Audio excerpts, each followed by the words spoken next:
Assalamualaikum warahmatullahi wabarakatuh. Selamat siang semuanya, para mahasiswa hukum lingkungan dan pengelolaan sumber daya alam. Ya, kita akan melanjutkan materi perkuliahan hukum lingkungan dan pengelolaan sumber daya alam pada pertemuan yang kedua.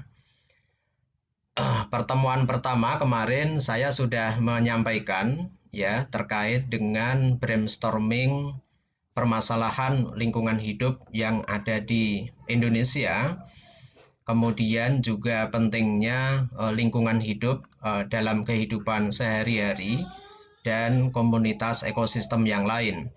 Nah, sekarang saya akan menyampaikan ya materi yang kedua berkaitan dengan pengertian hukum lingkungan, ya, hukum lingkungan dalam bidang ilmu hukum, peran dan perkembangan lingkungan dalam skala nasional dan skala global.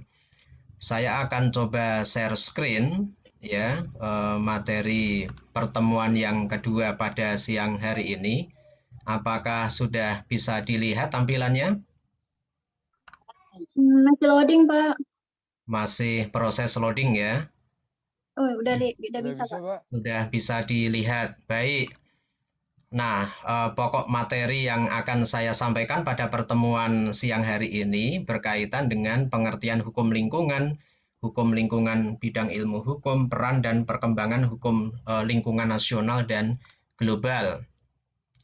Beberapa pengertian yang dikemukakan oleh ahli, ya, diantaranya Profesor Takdir Rahmati, ini mendefinisikan hukum lingkungan, ini merupakan cabang dari disiplin ilmu hukum berkaitan dengan pengaturan perilaku atau kegiatan subjek hukum dalam pemanfaatan perlindungan sumber daya alam dan lingkungan hidup, ya, serta perlindungan manusia dari dampak negatif yang timbul dari pemanfaatan sumber daya alam. Nah, tentunya kita berbicara tentang bagaimana lingkungan hidup dan sumber daya alam tersebut itu dimanfaatkan dan bagaimana dampak dari lingkungan hidup tersebut, ya. Bukan hanya berdampak untuk manusia, akan tetapi dampak kepada ekosistem yang lain. Kemudian Drupsten ini seorang ahli hukum lingkungan Belanda ya yang diistilahkan sebagai milieurecht dalam bahasa Belanda ini memberikan pengertian hukum yang berhubungan dengan lingkungan alam ya dalam arti yang seluas-luasnya ya dalam arti yang seluas-luasnya. Kemudian ruang lingkup berkaitan dengan ruang lingkup pengelolaan lingkungan hidup. Nah, sehingga kesimpulan sementara dari berbagai definisi tersebut bisa diartikan hukum lingkungan merupakan seperangkat norma hukum, baik itu tertulis maupun tidak tertulis, untuk mengatur tingkah laku masyarakat terhadap lingkungan dan tatanannya. Sehingga perilaku manusia ini dalam memanfaatkan lingkungan dan sumber daya alam bisa dikendalikan. Kalau tidak bisa, maka akan terjadi dampak lingkungan baik itu berupa pencemaran maupun kerusakan. Selanjutnya, saya akan menyampaikan hukum lingkungan dalam pembidangan ilmu hukum. Ya, dulu dalam pengantar ilmu hukum sudah diajarkan tentang apa itu hukum publik, apa itu hukum private. Ya, hukum publik, ada yang tahu hukum publik itu apa? Hukum, ada yang bisa menjelaskan? Hukum publik itu apa? Hukum yang mengatur hubungan antara negara dengan warga negara, yaitu hukum publik. Sementara hukum private ini berkaitan dengan antar sesama warga negara. Nah, sehingga ya hukum lingkungan dan pengelolaan sumber daya alam itu masuk dalam kategori apa? Hukum private atau hukum publik? Hukum publik, Pak. Hukum publik ya. Jadi hukum publik karena menyangkut kepentingan umum. Ya, tentunya kita tahu bahwa lingkungan hidup dan sumber daya alam ini ada di sekitar kita, ada di sekeliling kita, ya, air, tanah, udara, ya, kemudian sumber daya alam itu ada hutan, ada tambang, ada pesisir, listrik, minyak dan gas bumi dan lain-lain yang itu merupakan untuk kepentingan manusia ya secara keseluruhan ya. Nah, sehingga ya saudara bisa membaca melihat pasal 33 Undang-Undang Dasar 45 ya, khususnya pasal 3 ya. Bumi, air dan kekayaan alam yang terkandung di dalamnya itu dikuasai oleh negara dan digunakan sebesar-besar untuk kemakmuran rakyat. Nah, sehingga segala yang menyangkut hajat hidup orang banyak itu harus dikuasai oleh negara, ya, bukan dikuasai oleh individu atau orang per orang. Nah, selanjutnya, hukum lingkungan berada dalam domain hukum publik ini berkaitan dengan kekuasaan negara dalam merumuskan kebijakan lingkungan, pengaturan, perizinan hingga pengawasan, ya. Nah, dengan demikian hukum lingkungan merupakan bagian dari hukum administrasi negara. Ya, titik tekannya di sini adalah berbagai macam instrumen perizinan, ya, izin untuk melakukan eksploitasi tambang ya di dalam kawasan hutan. Nah, sehingga harus ya pengusaha atau pemegang izin ya atau investor itu wajib melakukan pengurusan terhadap izin apa? Izin pinjam pakai kawasan hutan ya. Baik itu ke Kementerian Lingkungan Hidup dan Kehutanan maupun di Dinas Kehutanan Provinsi ya karena kewenangannya ada pada baik pemerintah pusat maupun pemerintah provinsi. Nah, sehingga yang menjadi aparat penegak hukum di sini adalah pemerintah itu sendiri, ya, baik itu pusat maupun daerah. Nah, selanjutnya ini posisi hukum lingkungan dalam sistem hukum, ya. Tadi ini sudah saya singgung sebelumnya bahwa hukum lingkungan ini masuk dalam hukum publik ya dan secara khusus ini menjadi bagian dari hukum administrasi negara ya karena berada di dalam rezim hukum administrasi negara. Selanjutnya pembidangan hukum lingkungan ya ini dikelompokkan oleh berbagai ahli ya. Nah, Van den Berg ya ini membagi hukum lingkungan ke dalam 5 bidang. Ada hukum bencana, kesehatan lingkungan, sumber daya alam, konservasi, kemudian pembagian pemakaian ruang, dan perlindungan lingkungan. Yang kesemuanya itu berkaitan dengan pembidangan hukum lingkungan. Nah, sementara kita punya Undang-Undang Nomor 32 Tahun 2009 tentang perlindungan dan pengelolaan lingkungan hidup. Ya. Oke, sampai di sini ada pertanyaan ya sebelum saya lanjutkan.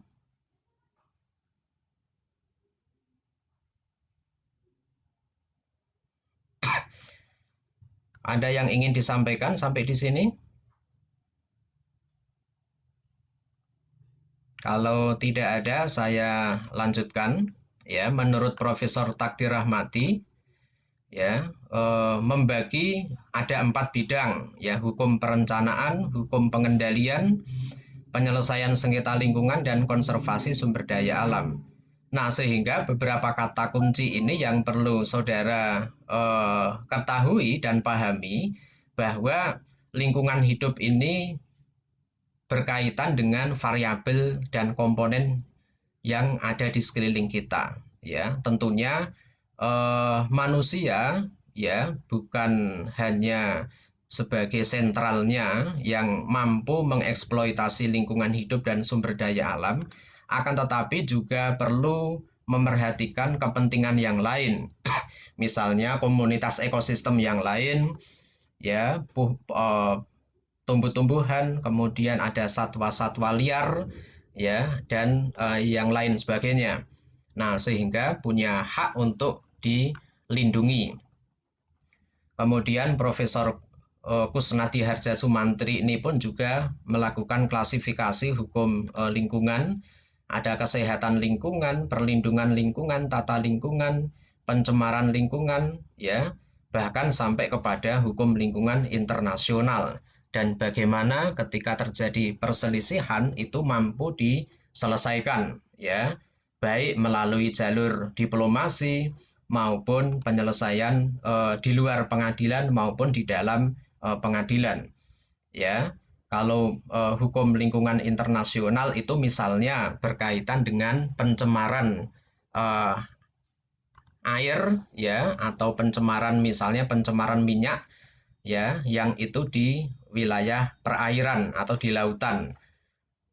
Padahal itu kaitannya dengan apa, hak-hak negara lain, ya, di bawah perairan negara lain, ya. Atau dalam contoh kasus ketika terjadi kebakaran hutan dan lahan, ya, di suatu negara, maka negara yang lain, ya, negara tetangga yang ada di sekitarnya itu juga ikut terkena dampak berupa asap, ya, asap akibat dari kebakaran hutan dan lahan, ya, sehingga apa memunculkan apa yang namanya state of responsibility. Nah, selanjutnya perkembangan pengaturan lingkungan di Indonesia, ya, kita telah mengalami 2 kali perubahan, ya. Undang-undang yang pertama kali di Indonesia itu adalah Undang-Undang Nomor 4 Tahun 82 tentang ketentuan pokok pengelolaan lingkungan hidup, ya. Kemudian dilakukan revisi perubahan yang pertama tahun 97, ya, pengelolaan lingkungan hidup, dan terakhir, ya, 32 2009 tentang perlindungan dan pengelolaan lingkungan hidup. Sehingga masing-masing undang-undang tersebut ini memiliki paradigma, kemudian memiliki karakter tersendiri. Ya, saudara tahu bahwa di masa Orde Baru, ya, sangatlah sentralistik, ya, kewenangan-kewenangan itu masih didominasi oleh pemerintah pusat, sehingga karakter kebijakan lingkungan hidup tahun 82 dan tahun 97 itu didominasi oleh pemerintah pusat, sementara pemerintah daerah itu tidak diberikan kewenangan, ya. Nah, pasca reformasi, ya, tahun 2004 pertama kali otonomi daerah diterapkan, kemudian revisi Undang-Undang Lingkungan Hidup yang kedua itu tahun 29, sehingga terjadi desentralisasi atau apa, pelimpahan kewenangan urusan dari pemerintah pusat ke daerah di sektor lingkungan hidup. Nah, terakhir yang ingin saya sampaikan dalam pertemuan yang kedua ini berkaitan dengan deklarasi Stockholm, ya, atau perkembangan hukum lingkungan secara global yang kemudian mempengaruhi kebijakan nasional. Silahkan sampai di sini ada pertanyaan yang mau disampaikan. Pertanyaan dong, Pak. Enak, Pak. Siapa? Ini putus-putus suaranya. Iya, halo. Halo, ya, silahkan Iya, bisa langsung mau, disampaikan. mau tanya, Pak. Eh, untuk mempelajari hukum lingkungan itu hal yang paling penting itu apa ya, Pak, ya? Sama ini satu lagi, hal konkret dalam hukum sengketa penyelesaian lingkungan itu contohnya itu gimana ya, Pak, ya? Oke, hal yang konkret untuk mempelajari hukum lingkungan itu adalah yang pertama kali adalah peraturan perundang-undangan, ya, yang berkaitan dengan lingkungan hidup, ya, peraturan perundang-undangan yang berkaitan dengan lingkungan hidup. Nah, berarti Undang-Undang 32 2009 inilah yang dipelajari dulu, ya. Baru kemudian dikaitkan dengan kasus-kasus lingkungan hidup yang ada di sekeliling kita, ya. Misalnya pencemaran industri, ya, pembuangan air limbah yang dilakukan secara sembarangan oleh pelaku industri, kemudian polusi asap yang itu memang tidak ramah lingkungan, ya, kebakaran hutan dan lain-lain, ya. Itu merupakan kasus-kasus yang dilakukan oleh manusia, kemudian sebagai alat kontrolnya yaitu Undang-Undang Lingkungan Hidup. Seperti itu. Kemudian yang kedua berkaitan dengan perselisihan ya, berkaitan dengan perselisihan ya yang nomor 2 ya. Iya, Pak. Perselisihan ini diklasifikasikan bisa diselesaikan baik di luar pengadilan maupun di dalam pengadilan. Nah, kalau di luar pengadilan ini terkait dengan mediasi ya, mediasi yang itu dilakukan oleh pihak mediator ya. Mediator ini bisa mediator bisa mediator independen ya, bisa mediator independen ya, maupun mediator dari unsur maupun mediator dari unsur pemerintah ya, yang memediasi ya di antara pihak-pihak yang bersengketa. Ya, contoh kasus ketika ada masyarakat yang sehari-hari memanfaatkan sungai ya untuk kebutuhan hidupnya, tiba-tiba sungai tersebut itu tercemar oleh air limbah yang itu dilakukan oleh para pelaku usaha di sekitarnya. Nah, ini berbahaya ya, air limbah yang itu sudah mencemarkan sungai tentunya memunculkan konflik atau sengketa masyarakat sekitar terhadap pelaku usaha tersebut. Nah, sehingga bisa diselesaikan melalui jalur mediasi. Tapi ketika mediasi dianggap gagal atau tidak berhasil, maka bisa langsung ya menuntut ya, menggugat secara perdata di pengadilan ya, terkait dengan ganti kerugian masyarakat ya terhadap pelaku industri tersebut. Ya, dan banyak contoh yang lain yang bisa kita ambil berkaitan dengan cara penyelesaian sengketa lingkungan hidup.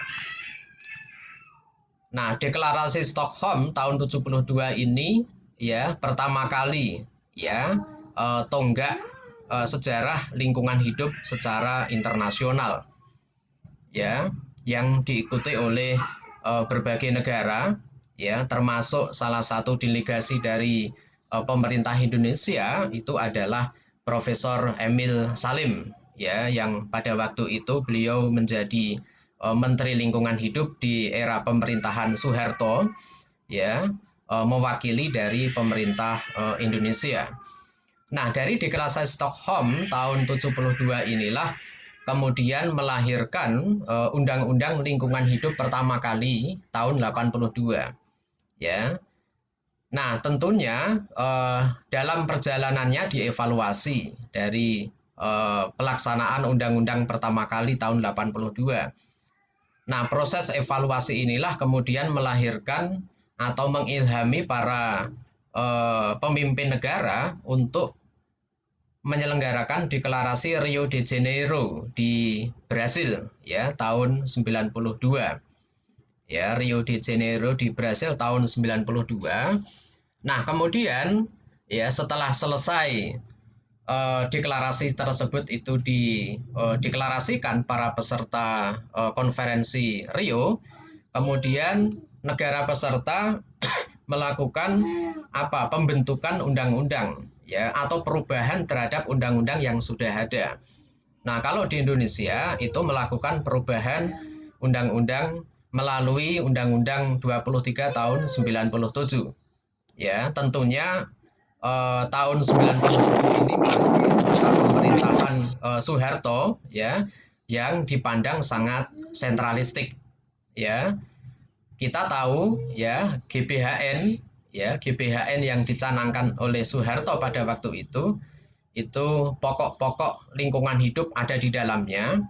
Kemudian ada prinsip yang cukup populer yang kita kenal dengan istilah Sustainable Development Principles ya, atau prinsip-prinsip pembangunan berkelanjutan ya. Ada keseimbangan di antara pilar ekonomi, pilar ekologi, dan pilar sosial. Ya, ada 3 pilar di situ. Ya, sustainable development atau pembangunan berkelanjutan. Nah, selanjutnya eh, perkembangan lingkungan hidup, ya, permasalahan lingkungan hidup itu ternyata tidak bisa ditangani melalui Undang-Undang 2397.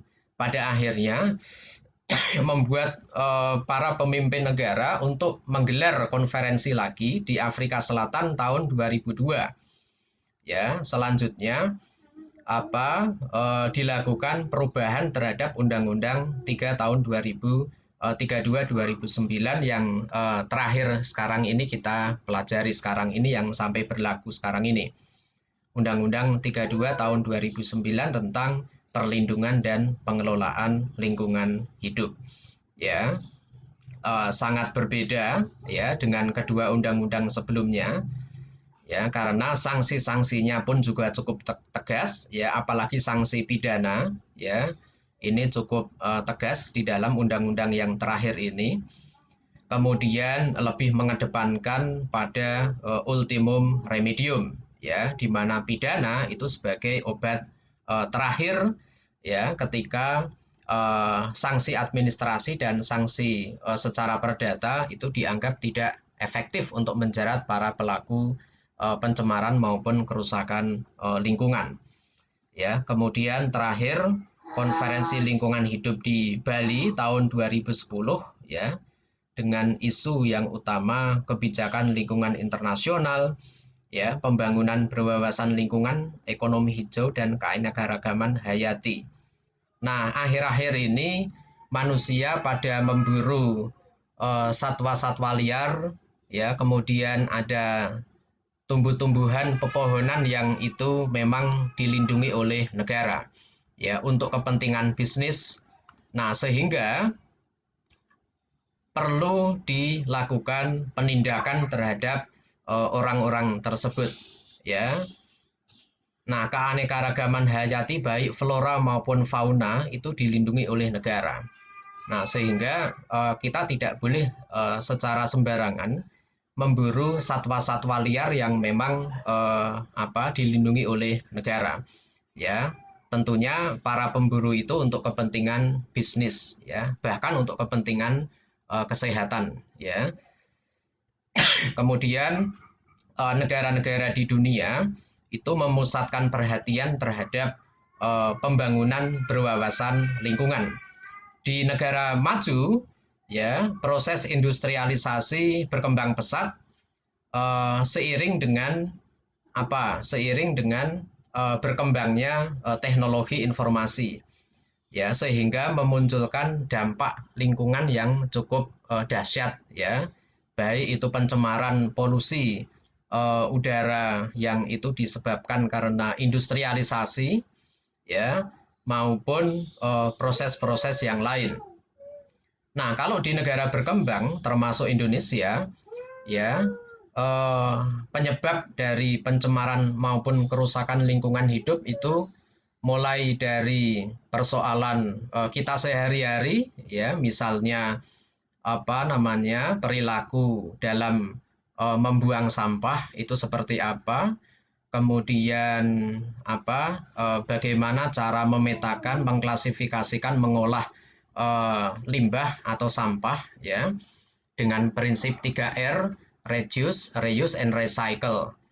Ya, kemudian pencemaran maupun kerusakan lingkungan hidup yang memang itu karena persoalan pengelolaan sumber daya alam. Ya, di sektor kehutanan itu ada illegal logging atau aktivitas pembabatan hutan secara liar, ya. Kemudian ada yang namanya pembakaran hutan, ya. Kemudian ada aktivitas eksploitasi pertambangan mineral dan batu bara, baik itu di dalam kawasan hutan maupun di dalam kawasan pesisir, ya, itu juga yang melahirkan dampak lingkungan hidup, ya. Kemudian melakukan reklamasi pantai di kawasan pesisir hanya untuk kepentingan-kepentingan ekonomi dan bisnis, ya, sementara lingkungan hidup itu terabaikan, ya. Termasuk saudara kalau tahu pohon mangrove, ya, pohon mangrove, ya, yang itu tinggal hidup habitatnya di perairan itu kemudian ditebang, ya, pohon mangrove atau pohon bakau itu ditebang. Nah, sehingga pohon mangrove yang memiliki kontribusi terhadap lingkungan dan ekosistem di dalamnya itu cukup besar, tapi ternyata menghilangkan ekosistem dan menghilangkan eksistensi dari lingkungan hidup itu sendiri. Ya, baik, kira-kira seperti itu yang bisa saya sampaikan. Ya, silahkan nanti bisa berlanjut dengan diskusi dan tanya jawab, ya, apalagi waktu ini terbatas, nanti bisa kita lanjutkan dalam pertemuan-pertemuan berikutnya, ya. Seperti itu yang bisa saya sampaikan dalam pertemuan kedua Hukum Lingkungan dan Pengelolaan Sumber Daya Alam pada siang hari ini.